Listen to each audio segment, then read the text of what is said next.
Y ahora sí voy a compartir.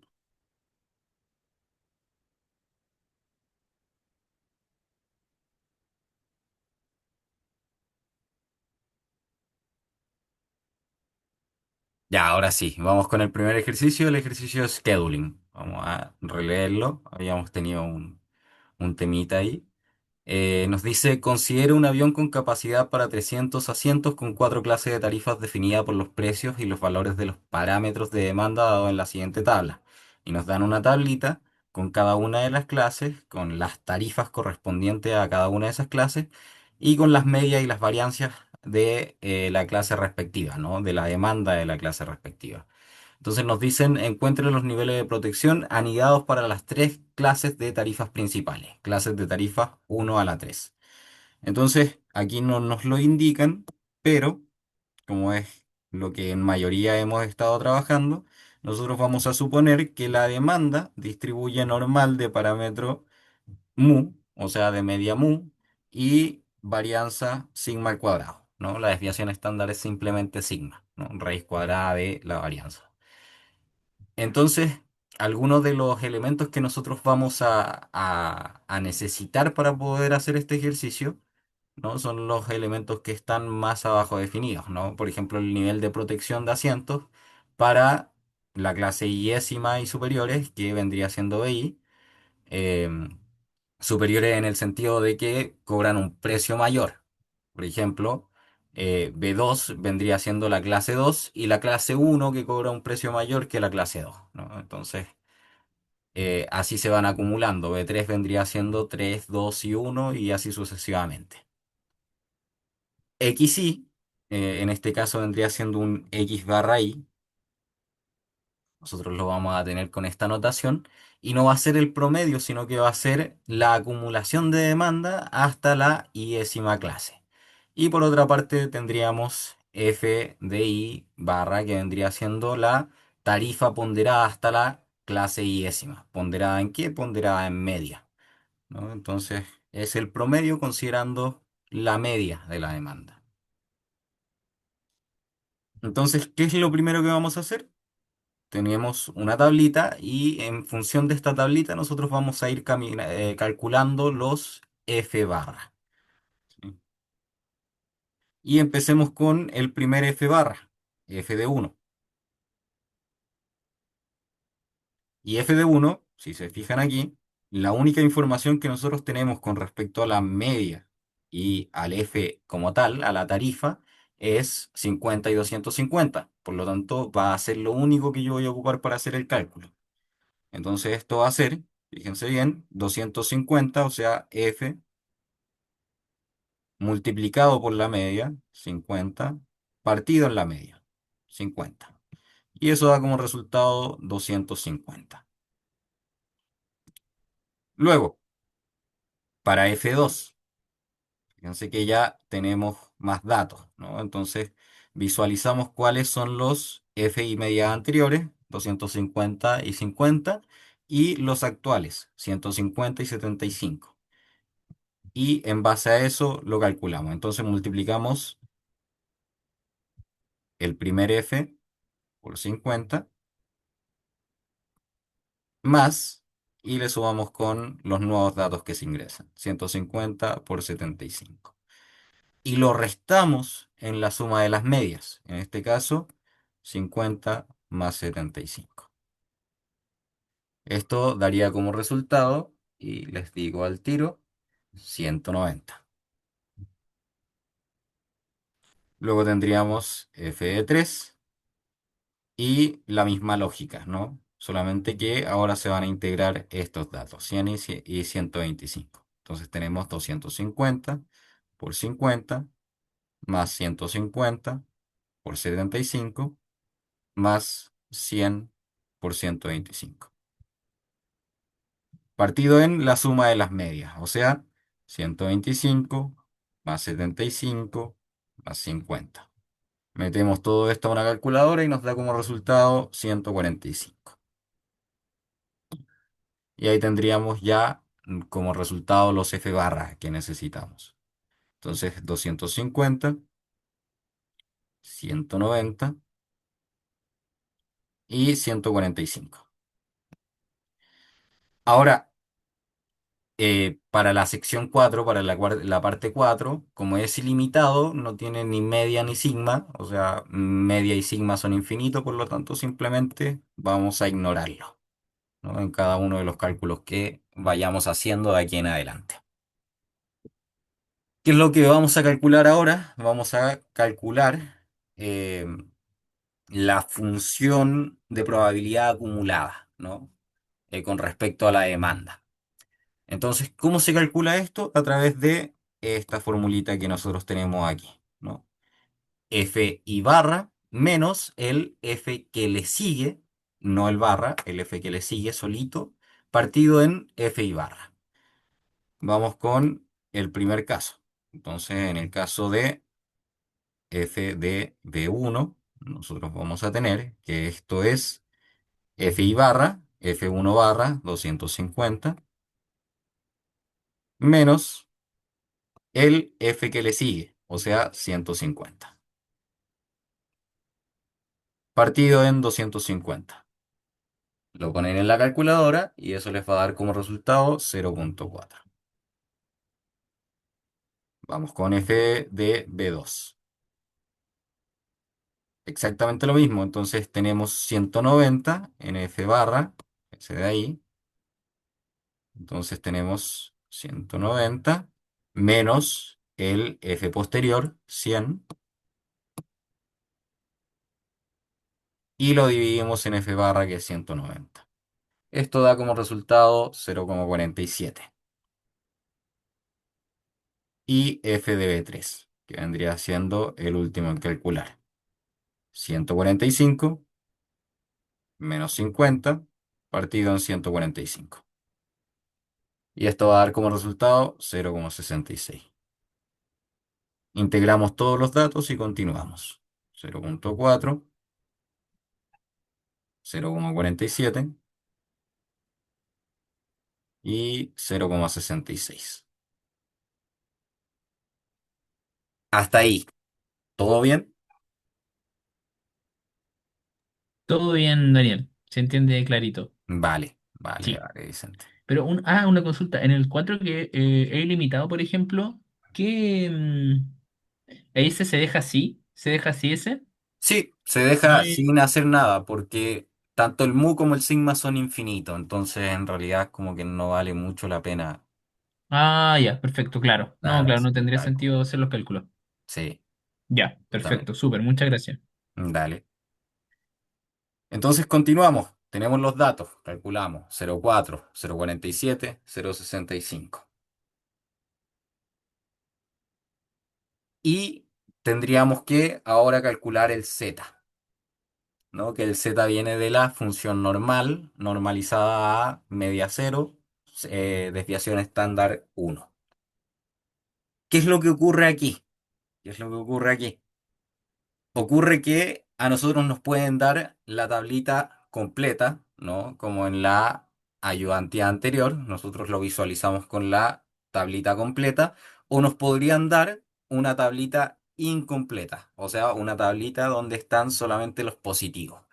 Ahí cada uno debería de preguntarle a los profesores qué tipo de tablita les van a dar, con tal de prepararse, porque si es que les dan una tablita con solamente los valores positivos, igual pueden hacer los cálculos de z, solamente que va a requerir un paso extra, ¿no?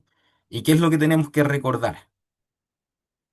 Tenemos que recordar que la gráfica de una normal 0,1 está centrada en cero, primero que todo, y es simétrica, o sea, lo que hay en un lado, lo hay también en el otro, ¿no?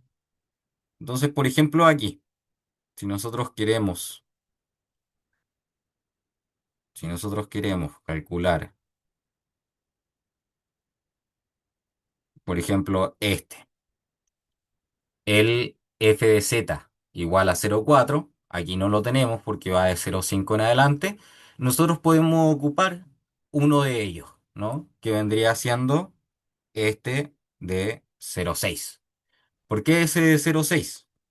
Porque fíjate que aquí en 0,253 nosotros tiramos para arribita y todo esto de acá, todo esto de acá va a ser 0,6. ¿Sí? Pero nosotros sabemos que esto es simétrico, ¿no? Sabemos que esto es simétrico y que además esta expresión de acá, o sea, solamente este área valdría 0,1, ¿no? Porque empieza del 0,5. Entonces, ¿qué es lo que tendríamos? Si en ese sector es 0,6, nosotros podemos pasar al otro sector, a este sector de acá, en donde también vamos a tener 0,1 aquí y por lo tanto esto de acá va a ser 0,4. ¿Sí? Y este punto de acá, este punto Z va a ser menos 0,253. O sea, la versión negativa de lo que teníamos antes. En términos mucho más generales y mucho más técnicos, por así decirlo, lo que vamos a tener es que uno menos f de z,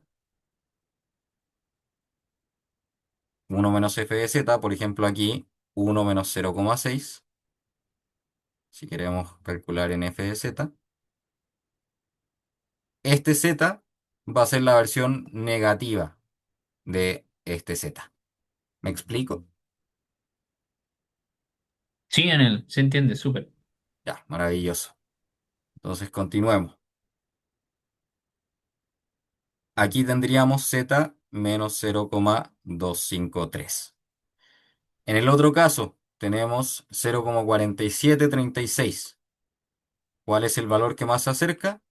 El, la versión contraria del 0,55, ¿no? Tenemos que 1 menos 0,55 es 0,45, por lo tanto, lo ponemos en negativo aquí, menos 0,126. Y tenemos la versión positiva 0,655 y esto ya sí está aquí, ¿no? Que es 0,385. ¿Sí?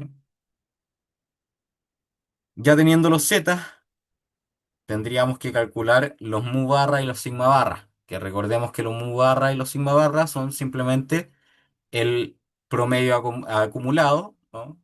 La media acumulada y la varianza acumulada. Entonces tenemos que esto es 50, 50 más 75, o sea, 125, y 125 más 125, que son 250. Y como los números para la varianza son exactamente los mismos, vamos a tener que esto es exactamente lo mismo, ¿no? 250. Y ahora sí, ya con todos estos datos podemos calcular los BI, ¿no? Que vendrían siendo los asientos que voy a destinar hasta la clase I. Entonces, para B1, nosotros vamos a tener que esto va a ser igual a la media, mu barra, o sea, 50, más el z, que en este caso es menos 0,253, multiplicado por la desviación estándar. Y ojo aquí, que esto es la desviación estándar, no es la varianza, por lo tanto hay que aplicar raíz cuadrada a esta expresión de sigma barra que nosotros tenemos aquí, o sea, 50. Esto lo ponen ustedes en la calculadora y va a dar como resultado 48,2. Luego tenemos B2, esto va a ser exactamente la misma lógica, mu barra 125 más z, que es menos 0,063, multiplicado por la raíz cuadrada de el sigma barra, ¿no? Que es 125. Y en este caso nos va a dar como resultado 124,2. 3. Y vamos a tener B3, que es 250 más 0,385, el z, multiplicado por la desviación estándar, raíz cuadrada de la varianza, 250. Y esto va a dar como resultado 256,09. Entonces integro los datos y esto va a ser 48,2, 124,3, 256,09. Y los BI aproximados, o sea, aproximado por arriba, ¿no? Entonces vamos a tener que es 48,2 se aproxima a 49 por arriba, ¿no? Es el entero más cercano por arriba. Luego 125 y tenemos 256, 257, ¿no? Y este es B1, B2 y B3. De esta forma tendríamos los resultados. Teniendo esos resultados, ahora ya podemos responder la pregunta, ¿no? Entonces, para la clase uno es directo y se tienen que reservar 49 asientos. Para la clase 2,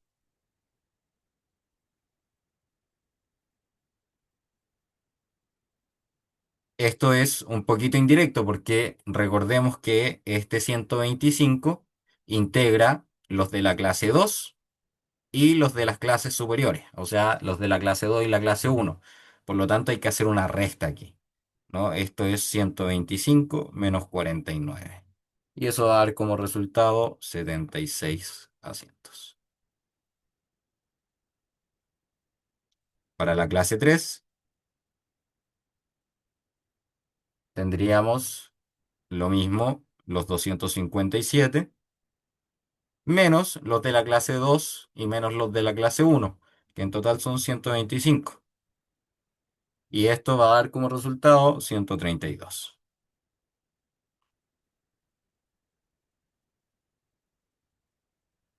Y a pesar de que nos lo preguntan, lo vamos a escribir igual. Los de la clase 4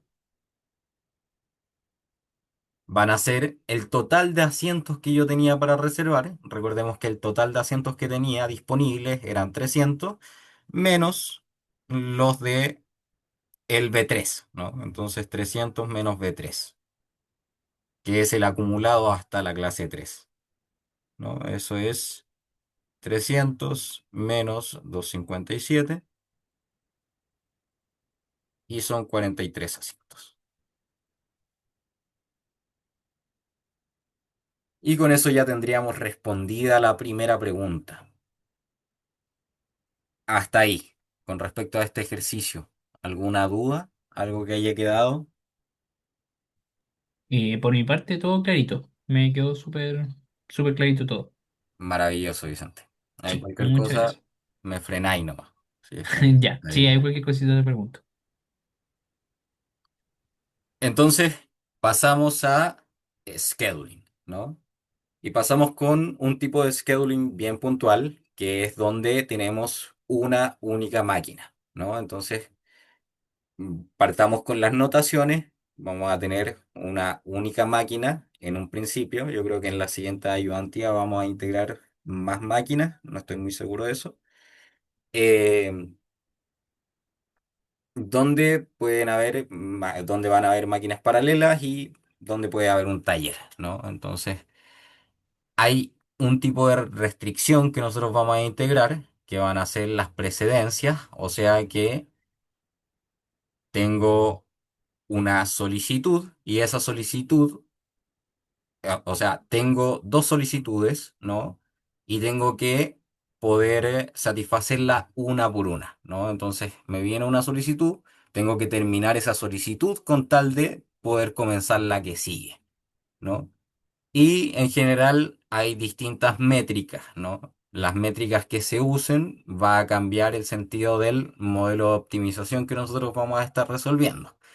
Entonces, una va a ser la suma de los tiempos de entrega, otra la suma ponderada en el caso de que haya ponderación en los tiempos de entrega, ¿no? Esto guarda relación con la relevancia de un pedido, los tiempos de fin máximo, el make span que se llama, y la tardanza máxima que los vamos a ir viendo a medida transcurra la ayudantía.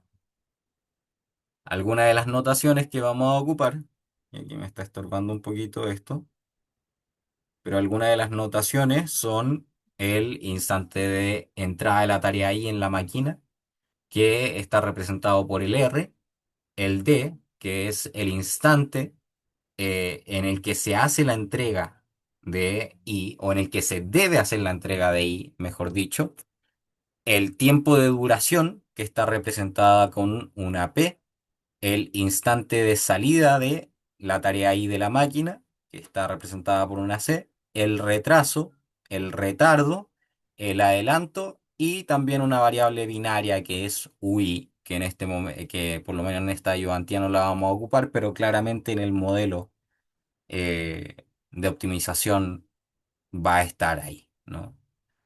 Y hay distintas metodologías de resolución para este tipo de problemas con una sola máquina, ¿no? Este tipo de resoluciones se llaman heurística, ¿no? Entonces, una de las heurísticas que se ocupan es el SPT, en donde uno va a ordenar de menor a mayor por tiempo de procesamiento, que es este PI, ¿no? Que tenemos por notación. Tenemos el WSPT o la regla Smith, que va a ordenar por el radio, ¿no? De entre el tiempo de procesamiento y la relevancia, ¿no? O la ponderación. Eh, en el otro caso, el EDD, que va a ordenar por fecha de entrega, ¿no? Que es este de ahí, y el slack time, que va a ordenar por la diferencia, ¿no? Entre la fecha de entrega y el tiempo de procesamiento. Dicho esto, empecemos con el ejercicio. Nos dicen, un taller de máquinas procesa las órdenes a la medida de varios clientes en una esmeriladora, la que tiene 6 trabajos en esperas de ser ejecutados. A continuación se dan los tiempos de procesamiento y las fechas prometidas de entrega, ambos en horas para los 6 trabajos.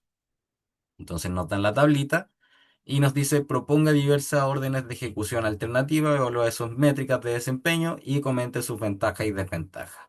En esta ocasión no hay ponderadores, no están estos WI que necesita la regla Smith. Por lo tanto, esta de aquí nosotros la vamos a descartar simplemente. ¿Por qué? Porque no hay los parámetros suficientes para poder contemplarla, ¿no?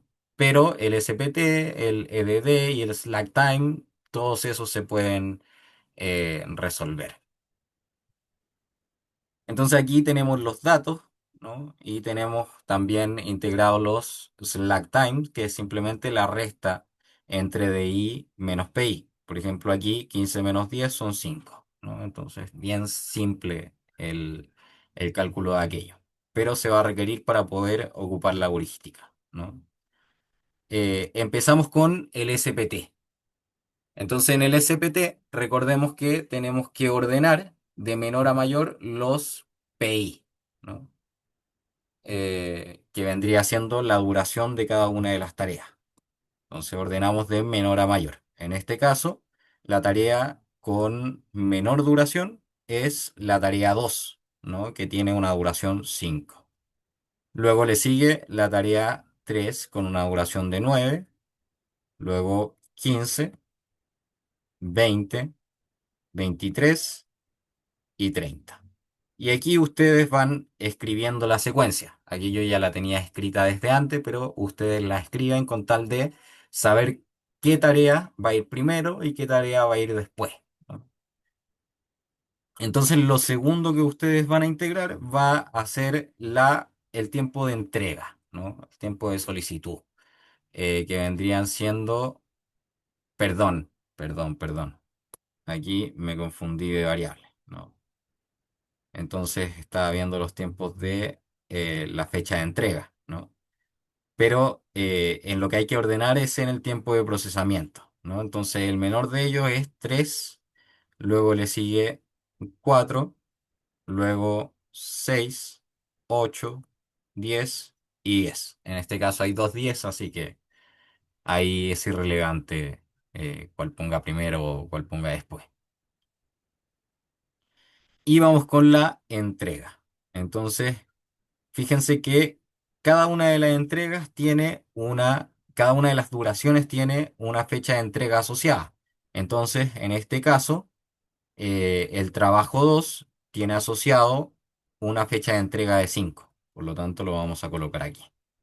Luego, el trabajo 3 tiene una fecha de entrega de tamaño 9. Lo vamos a colocar aquí. Luego, el 6 de 30, el 4 de 23,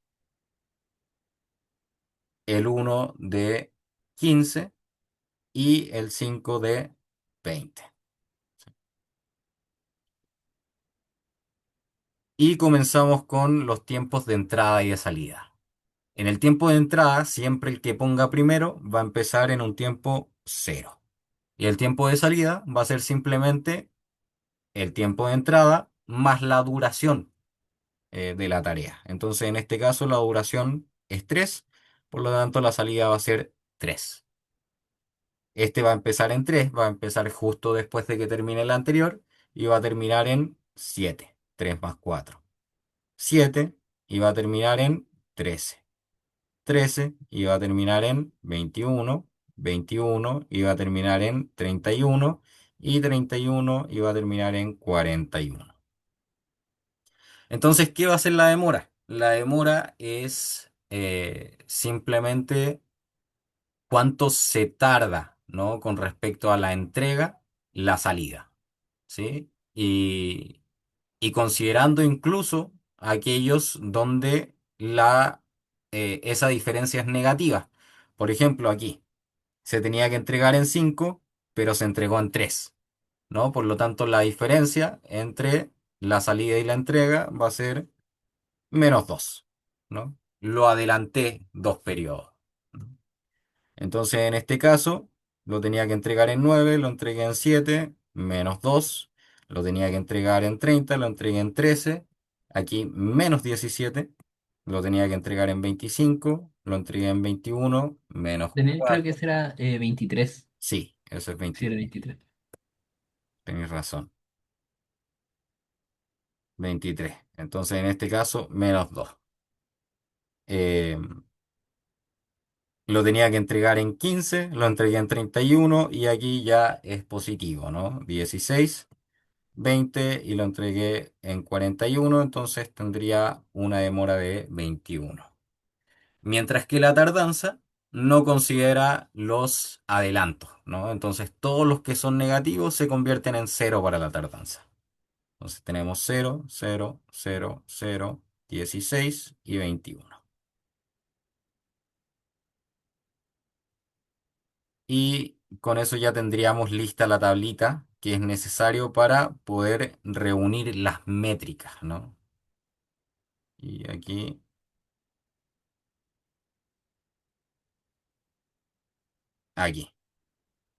Entonces vamos a reunir las métricas. El primero, tiempo de finalización, MakeSpan, es el tiempo total del procesamiento. O sea, este tiempecito acá. El tiempo de la última tarea realizada. En este caso es 41. El retraso máximo y aquí nosotros lo visualizamos en la tardanza, ¿no? Entonces en la tardanza el mayor valor vendría siendo el que toma el retraso máximo. Los números de trabajo en retraso son simplemente estos dos, o sea, 2. El tiempo medio de permanencia, ¿cuál vendría siendo el tiempo medio de permanencia? El promedio que aparece de esta salida, ¿no? O sea, tengan en cuenta de que cada una de las tareas se ingresan en el tiempo cero. Sin embargo, se tienen que realizar en orden y por lo tanto el tiempo real que están esperando no es el tiempo de duración, sino que el tiempo de salida, ¿no? Entonces, por ejemplo, la tercera tarea aquí, en realidad, tuvo que esperar 7 tiempos, ¿no? Podrían ser 7 horas, 7 segundos, 7 minutos, independiente de lo que sea, ¿no? Entonces aquí, ese tiempo medio de permanencia vendría siendo simplemente el promedio. Entonces, tiempo medio de permanencia va a ser igual a 3 más 7 más 13 más 21 más 31 más 41 y todo eso dividido entre 6. Eso va a ser igual a 19,3 periódicos. Y ahí nosotros lo colocamos. 19,3 periódicos. Y el tiempo medio de retraso, aquí sí se considera la demora. Entonces, tanto los que se adelantan como los que no. Entonces, ¿qué es lo que vamos a tener? Tiempo medio de retraso, que va a ser igual a -2 -2 -17 -2 más 16 más 21. Todo eso partido en la cantidad total, ¿no? La cantidad que tengo. Y esto va a dar como resultado 2,3 periódico.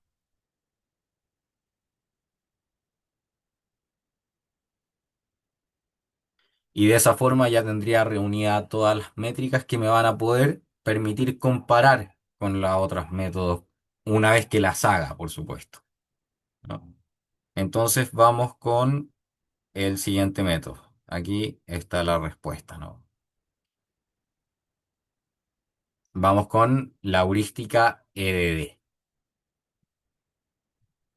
Entonces, para esta metodología, nosotros ya no la vamos a ordenar por duración como lo habíamos hecho antes, sino que lo vamos a ordenar por fecha de entrega, de menor a mayor. Entonces, el primero que vamos a realizar va a ser el que tenga una fecha de entrega mínima, ¿no? Entonces, 5, luego 9, luego le sigue 15, 20, 23 y 30. Y recordemos que estas entregas tienen su duración asociada. O sea, cada una de las tareas tiene su duración asociada. Entonces, para 5 va a ser 3, para 9 va a ser 4, eh, para 9 va a ser 4, para 15 va a ser 10. La tarea 4 tiene 10 también. La tarea 1 tiene 8 y la tarea 5 tiene 6. Y vamos a hacer exactamente la misma lógica, ¿no? Entrada, todos entran en 0. Salida, 3 en este caso. Entrada en 3. Luego 7, 7, 17, 17, 27, 27 y 27 más 8 que son 35, 35 y 41. Entonces, en este caso, ahí tendríamos los resultado, tenemos que calcular la demora, ¿no? Este lo teníamos que entregar en 5, lo entregamos en 3, demora -2. Lo teníamos que entregar en 9, lo entregamos en 7, demora -2. Lo teníamos que entregar en 15, lo entregamos en 17 y aquí sí hay una demora positiva, en 2, ¿no? La salida fue mayor que lo que debía ser. Lo teníamos que entregar en 20, lo entregamos en 27, 7, 23, 35, y aquí son 7 más 5 que son 12. En 30, 41 son 11. Y la tardanza simplemente los negativos desaparecen. 0, 0, 2, 7, 12, 11. Y de esta forma vamos a poder recolectar cada una de las métricas necesarias para poder hacer la comparación. Entonces el tiempo de finalización, makespan, vendría siendo este valor, la última salida, que es 41, el retraso máximo, visualizamos aquí, entonces el retraso máximo es 12, el número de trabajos en retraso son 4, el tiempo medio de permanencia y nuevamente con el promedio, ¿no? Tiempo medio de permanencia. Entonces visualizamos aquí la salida y calculamos el promedio con eso. 3 más 7 más 17 más 27 más 35 más 41. Y todo eso dividido en 6. Eso va a dar como resultado, y les digo al tiro, em, 21,66.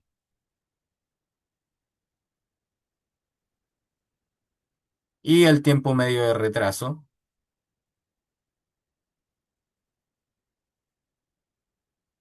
que vendría siendo el promedio de la demora.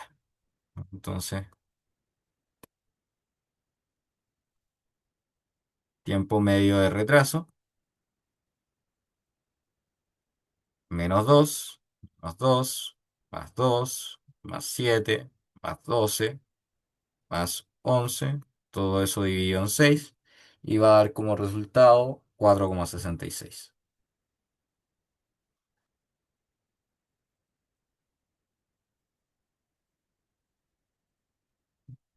Y ya tendríamos las métricas para esta heurística. Y vamos con el slack time. La misma lógica, ¿no? Ordenamos de menor a mayor las diferencias entre estos dos valores que nos habían interesado antes. Y vamos a tener, el primero es 2, luego 5, 5, 10, 15 y 24. Esto para este lado, ¿no? Que era 2, 5, 5, 10, 15 y 24. Ahora sí.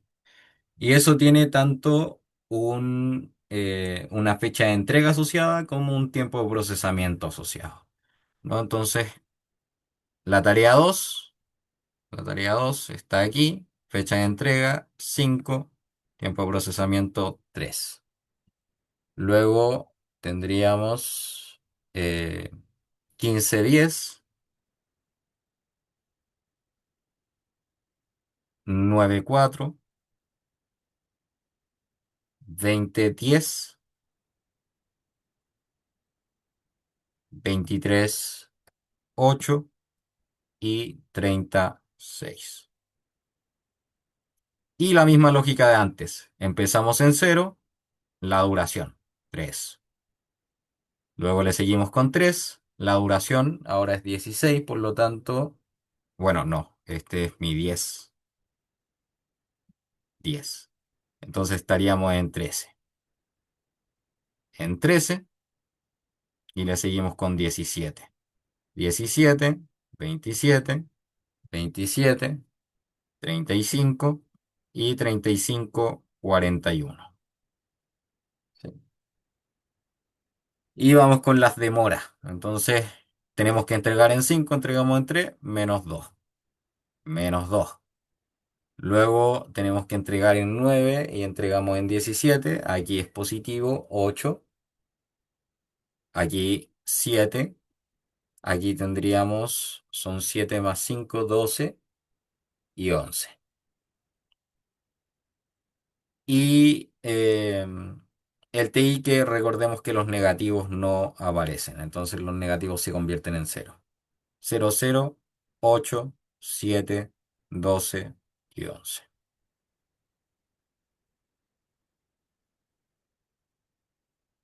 Y ahí tendríamos los valores. Ahora es simplemente ir integrando datos, ¿no? Entonces makespan 41, retraso máximo. En el retraso máximo, por aquí lo tenemos aquí, ¿no? 12. Número de trabajo en retraso, igual van a ser 4. Tiempo medio de permanencia, lo calculamos. Tiempo medio de permanencia, que es la suma de los elementos que tengo en el CI, 3 más 13 más 17 más 27 más 35 más 41. Todo eso dividido en 6. Y eso va a dar como resultado, les digo al tiro, 22,6.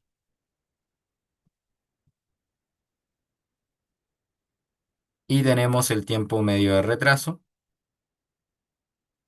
que es por el retraso. -2, más 8, más 7, más 12, más 11. Y eso va a dar como resultado 5,6. Entonces el primero es 22,6 y el siguiente es 5,6. Y ahí tenemos los resultados, ¿no? Entonces ya teniendo todos los resultados, ya podríamos comentar un poquito. ¿Qué es lo que podemos comentar con respecto a las métricas? Bueno, en términos de Makespan, todas son iguales, o sea, todas terminan en la última tarea que se hace va a ser siempre finalizada en el tiempo 41. En cuanto a retraso máximo, la que mejores resultados da son o la EDD o la Slack dan exactamente el mismo resultado, mientras que la SPT se comporta mucho peor. En el número de trabajo en retraso, el SPT gana. En el tiempo medio de permanencia, también gana el SPT. Y en el tiempo medio de retraso, también gana el SPT. Entonces, en general, eso es lo que podríamos comentar con respecto a las métricas usadas y los órdenes en el que se tienen que hacer las tareas simplemente van a estar aquí, ¿no? Entonces, primero en el slack time se hace la 2, luego le sigue con la uno, la 3, la 5, 4 y 6 y en la siguiente están todas al ladito, ¿no?